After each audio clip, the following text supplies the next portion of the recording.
Le film commence par l'histoire de deux individus, Rupasov et Zi. Rupasov, ancien assassin redouté, est confiné dans un fauteuil roulant depuis 3 ans en raison de ses blessures.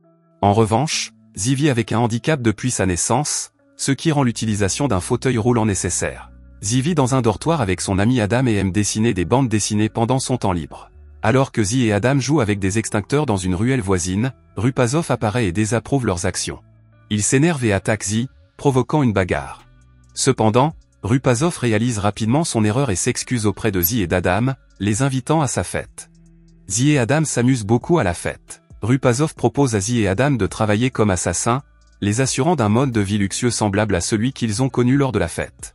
Quelques jours plus tard, Zi se retrouve à l'hôpital, où les médecins recommandent une opération, mais Zi refuse, invoquant le fardeau financier laissé par leur père, qui les a abandonnés à la naissance en raison de leur handicap. Le récit se déplace vers Rupasov, qui s'est vu confier une mission par son supérieur. Lorsqu'une voiture arrive et que plusieurs individus s'approchent de lui, l'un d'eux sort un couteau et poignarde Rupasov à la jambe. Étonnamment, Rupasov reste impassible, expliquant qu'il a perdu la sensibilité de ses jambes depuis qu'il se déplace en fauteuil roulant. Cette révélation provoque un rire chez les agresseurs, puis l'un d'eux donne un coup de pied à Rupasov, le faisant tousser, avant de sortir quelque chose de sa poche. Il s'agit d'une arme que Rupasov utilise pour éliminer les agresseurs un par un. Après avoir vaincu les agresseurs, une ambulance arrive pour le secourir. Une femme médecin nommée Zeta soigne sa blessure à la jambe, révélant que les deux se connaissent déjà. Rupasov a des sentiments romantiques pour elle et l'invite à regarder un film après son service, mais Zeta refuse, expliquant qu'elle est déjà fiancée à un autre homme. Rupasov a le cœur brisé et tente même de se suicider en sautant d'un pont, mais il survit malgré tout. Réalisant qu'il ne peut pas abandonner la vie, Rupasov décide de persévérer. L'histoire bascule lorsque Rupasov est payé par son patron, qui lui ordonne de garder son travail secret et d'éviter de collaborer avec d'autres personnes. Il est intéressant de noter que Rupasov a toujours reçu l'aide de Zi et d'Adam. Quelques jours plus tard, Rupasov rencontre Zi à l'hôpital, où ce dernier soigne sa jambe. Rupasov demande à Zi de cesser de l'aider et met fin à leur collaboration. Zi refuse et insiste sur le fait qu'il veut continuer à aider Rupasov. Zi précise également qu'il n'acceptera pas d'argent de son père, malgré les tentatives de persuasion de sa mère. Après avoir terminé la thérapie de sa jambe, Rupasov attend Zeta à l'extérieur de l'hôpital.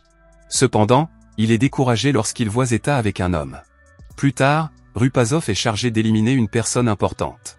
Il élabore un plan pour mener à bien sa mission pendant que la personne déjeune dans un restaurant le long de l'autoroute.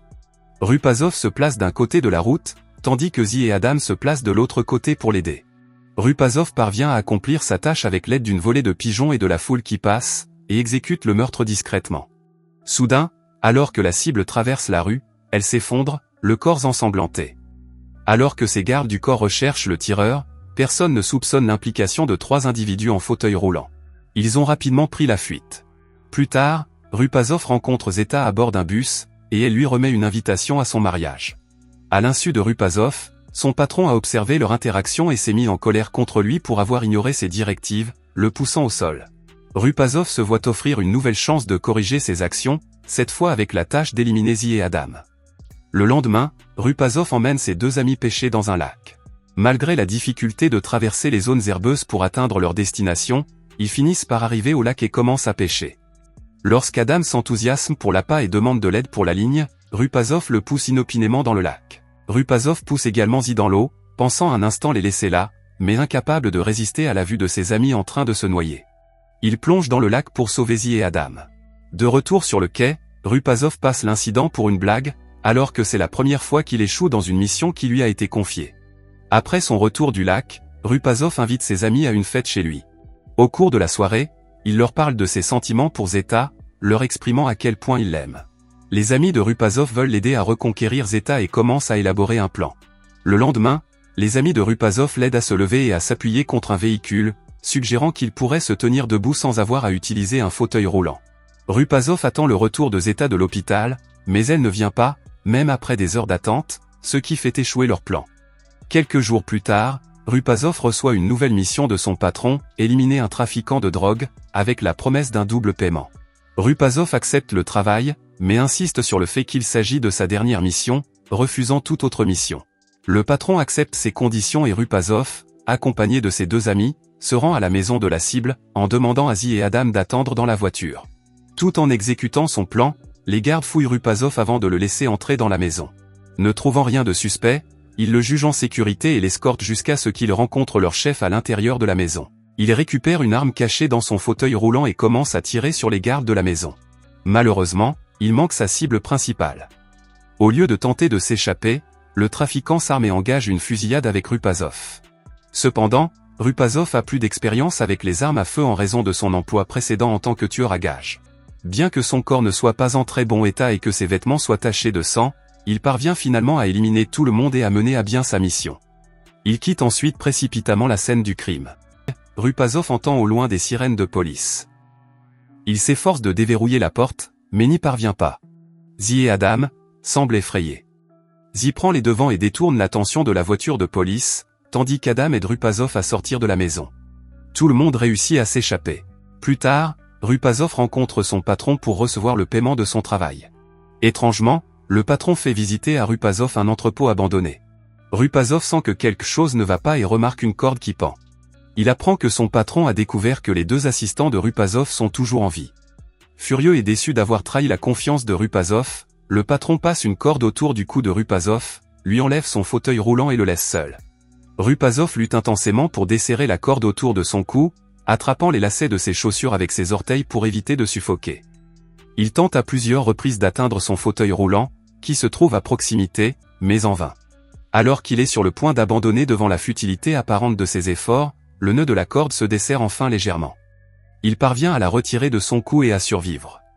De retour chez lui, Rupazov réunit rapidement ses amis pour élaborer un plan de vengeance contre le chef qui a franchi la ligne. Quelques jours plus tard, Rupazov assiste au mariage de Zeta avec Zi et Adam. Rupazov démontre également ses talents de chanteur, s'attirant les louanges de nombreux participants, dont Zeta. Cette dernière, émue, se met à pleurer, mais à l'improviste, Rupazov embrasse Zeta, ce qui déclenche la jalousie de son mari. À la fin de la fête, le mari de Zeta et ses compagnons battent Rupazov pour ses actes envers sa femme. Zi intervient pour aider Rupazov. Il menace le mari de Zeta avec une arme et escorte Rupazov loin de la situation. Au cours des jours suivants, Rupazov commence à planifier sa vengeance contre son patron. Zi et lui visitent ouvertement la cachette du patron, tandis qu'Adam reste à l'extérieur. Rupazov dit qu'il veut être payé pour son ancien travail, mais ce dernier refuse.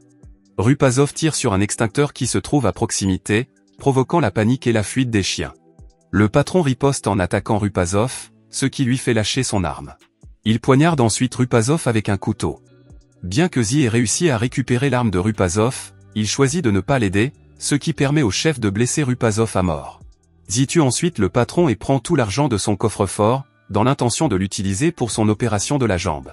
Il s'avère que tout ce qui est décrit au sujet de Rupazov dans l'histoire n'est qu'un récit fictif tiré d'une bande dessinée créée par Zi. Zi a inventé un personnage nommé Rupazov, qui ressemble à son père et partage son handicap. En réalité, Zi n'a jamais connu son père, mais a seulement une image qui ressemble au personnage de Rupazov, ce qui l'a incité à créer une bande dessinée mettant en scène son père et elle-même.